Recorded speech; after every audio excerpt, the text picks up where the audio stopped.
नमस्कार, स्वागत है आपका विंध्य भारत में। मैं आपके साथ साक्षी गुप्ता। आइए बढ़ते। हरियाणा के सोनीपत गोहाना निवासी नीरज कुमार प्रजापति ने जैविक खेती तथा मोटे अनाज को उगाने के प्रति किसानों को जागरूक करने और उसके प्रचार प्रसार के लिए 1 दिसंबर से श्रीनगर से कन्याकुमारी तक 4200 किलोमीटर की साइकिल यात्रा शुरू की है।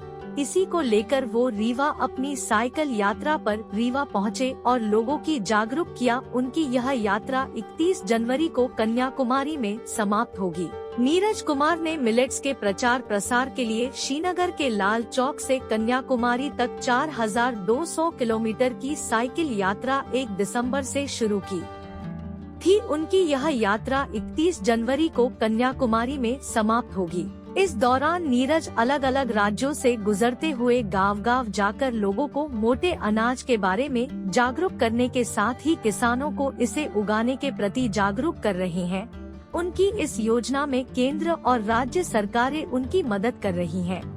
वो साइकिल से गांव-गांव जाकर किसानों को जैविक खेती के प्रति जागरूक कर रहे हैं, इसलिए उन्हें साइकिल मैन ऑफ इंडिया भी कहा जाता है। रविवार की शाम उनकी साइकिल यात्रा रीवा पहुंची, जहां पर कृषि विज्ञान केंद्र द्वारा उनका स्वागत किया गया। इस दौरान उन्होंने जैविक खेती तथा मोटे अनाज को उगाने और उसके महत्व के बारे में बताया। इसके पहले भी वो जैविक खेती और प्राकृतिक खेती को बढ़ावा देने के लिए 50,000 किलोमीटर की यात्रा कर चुके हैं। उन्होंने बताया कि मिलेट्स 2 प्रकार के होते हैं। पहला रमिलेट्स है, इनमें ज्वार, बाजरा और रागी शामिल है। इसके अलावा माइनर मिलेट्स में सामकिया या दूसरे अन्न शामिल हैं। मिलेट्स को ताकत का पावर हाउस कहा जाता है। इसमें दूसरे अन्न से अधिक फाइबर, मिनरल्स होते हैं। इस यात्रा को लेकर उनका मकसद है कि किसानों को जैविक खेती तथा मोटे अनाज को उगाने के प्रति जागरूक किया जाए। इसके लिए वो लगातार साइकिल यात्रा कर रहे हैं और देश के अलग अलग जगहों पर जाकर किसानों को प्राकृतिक खेती और मोटे अनाज के लाभ के बारे में बता रहे हैं, जिससे किसान मोटे अनाज को उगा सके। आप यात्रा में निकले हैं, कहाँ से निकले हैं, किस तरह की यात्रा है, क्या उद्देश्य? नमस्ते, जय जवान जय किसान जय विज्ञान। नमस्ते मेरे प्रिय किसान साथियों, आदरणीय गुरुजी एवं समस्त भारतवासियों। मैं नीरज कुमार प्रजापति, जो कि बाईसाइकिल मैन ऑफ इंडिया और the bicycle man of Indian agriculture के नाम से जाना जाता हूँ।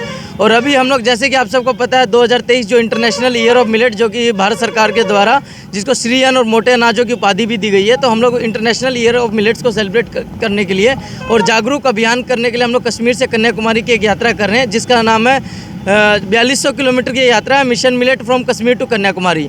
हमारी जो ये यात्रा ये भारत सरकार के द्वारा सपोर्टेड है और इसमें हमारे जो कृषि विज्ञान केंद्र नेटवर्क है पूरे भारत में।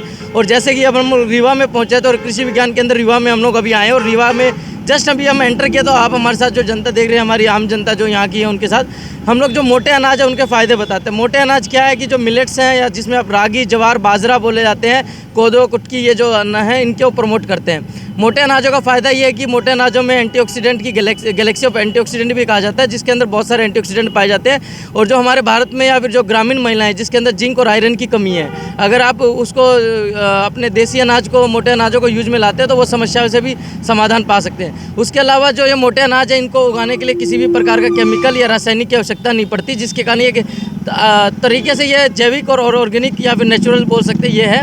इसके अलावा अगर हम बात करें तो जो जहाँ पे पानी की समस्या है, वहाँ पे अगर मिलेट की खेती करते हैं तो वहाँ से एक अच्छी पैदावार भी आती है और एक आमदनी भी होती है।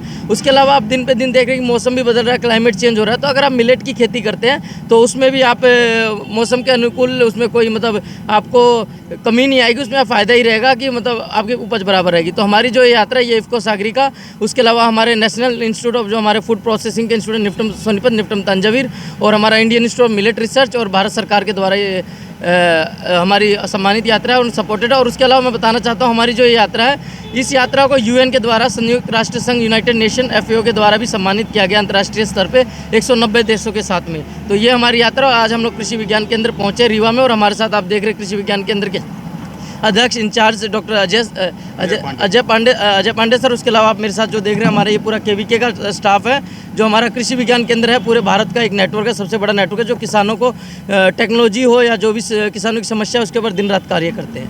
करनी है आप? हाँ, हम लोग मिलेट्स को लेके अभी हम लोग कर रहे हैं। इससे पहले मैंने 2019 से साइकिल यात्रा कर रहा हूँ। वैसे मैं जो पीछे 50,000 किलोमीटर की भी एक यात्रा कर चुका हूँ जैविक खेती और प्राकृतिक खेती को बढ़ाने के लिए। और आज हम लोग मिलेट्स को बढ़ावा देने के लिए इसको भारत सरकार की तरफ से एज एम्बेसडर के तौर पर भी हम लोग प्रमोट कर रहे हैं। एक दिन में कितने दिन का? देखिए, इसमें अगर एक दिन की बात करें तो हम अगर सुबह सही मौसम रहता है तो 5 बजे निकलने से हम लोग 250 से 300 किलोमीटर एक दिन की यात्रा खींच सकते हैं हम लोग। लेकिन इसमें क्या है कि हमारा ICR का नेटवर्क है, तो हमें आम जनता से भी मिलते हुए जाना और कृषि विज्ञान केंद्रों को भी वहाँ पे जागरूक अभियान करते चलना है। तो जिसमें अभी मैं सुबह कृषि विज्ञान केंद्र पन्ना से चला था, और जो कि यहाँ से करीबन 130-135 किलोमीटर 9 बजे वहाँ से निकला था, और अभी मैं करीबन 3:30 पौने 4 बजे करीब पहुँच रहा हूँ, जिसमें बीच में कुछ मीडिया भाइयों और कुछ किसान भाइयों से मिला, इसलिए नहीं तो 3-3:30 बजे हम लोग का ये रहता है। एक दिन में मतलब 100 से 200 100 से ऊपर ही चल रही है। और क्या है कि कश्मीर से निकला था तो पहाड़ी इलाका था, वो था, ठंड थी। अब पर डे का हमारा 100 के ऊपर एवरेज आ रहा है, क्योंकि अब जब हम यहाँ से कटनी जाएंगे तो कटनी हमारा 160 किलोमीटर है, तो वो भी कटनी भी हम सुबह 5 बजे निकलेंगे, तो कोशिश रहेगी 2-3 बजे तक कटनी भी लगा देंगे।